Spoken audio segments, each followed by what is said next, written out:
Hey guys, happy Sunday. Hope yours is going better than mine. But you know what? It's not too bad because there's always a solution for every problem, first and foremost. One of the things that I'm doing, I'm going through a HOA slash upper residence nightmare. I know many of us go through it. Rather than getting on here and griping, what I want to do is just inform other people in the same scenario, and then maybe we can avoid for all of this stuff.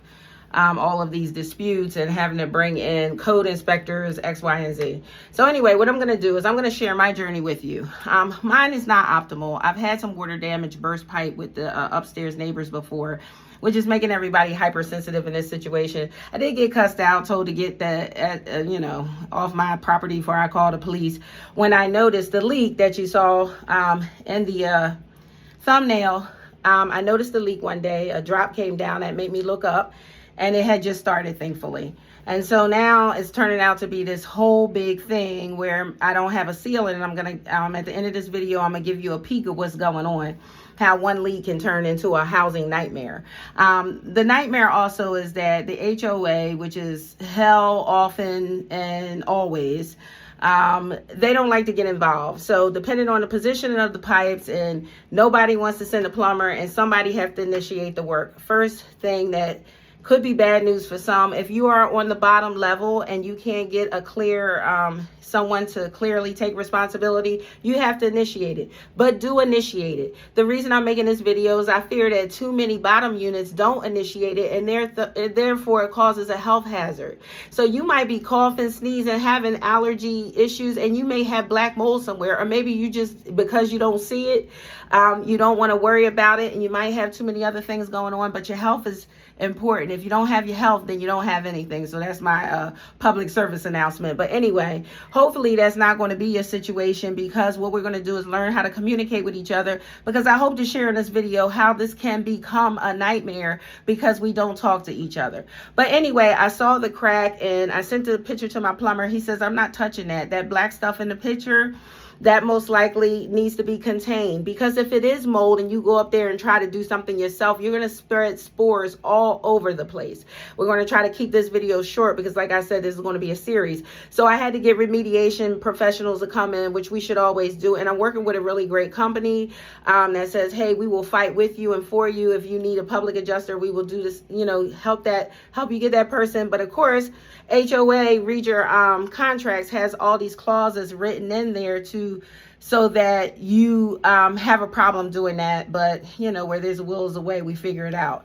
So anyway, what ended up happening is they came in, they had to tear the ceiling off, and this is what they left me with. That's my picture. This little containment field, if you can see it. They removed all of the substance. We're not naming what it is because it's currently going through testing, but y'all, it don't look good. All right. So originally the first night they dried it out, and this is what they set up, because I do have pets. I have cats. And the first thing is, if you have animals, understand that they're more sensitive to this stuff than you. So if you don't want to ignore it for yourself, please understand that your little fur babies are close to the ground. They jump up on counters and things like that if they're cats, and they may take in some of these fumes and make them sick. All right, let's go in and see what I have to do. So while everybody's disputing it out, I don't really have my plumber yet. My plumber wouldn't touch it, and my plumber told me to go to the county or the township and ask for an inspector. But we'll talk about that later. Hopefully we don't have to go that far. But this is what you may have to do in the meantime. So here's the ceiling. Everything's all nice and cleaned out. And here is the tube that has to go up to my neighbors because they won't let me in. So the pipe is shared with them. So when they flush the toilets or use whatever it is there, which is either a toilet, I'm being told, or a bathtub, most likely a toilet, then I have to have something suck the moisture out, and this is what's happening. So this is what my bathroom is looking like, but thankful we have two. All right, so here's a little bit of the tub, and now this wonderful machine. So this wonderful machine is what I have to do.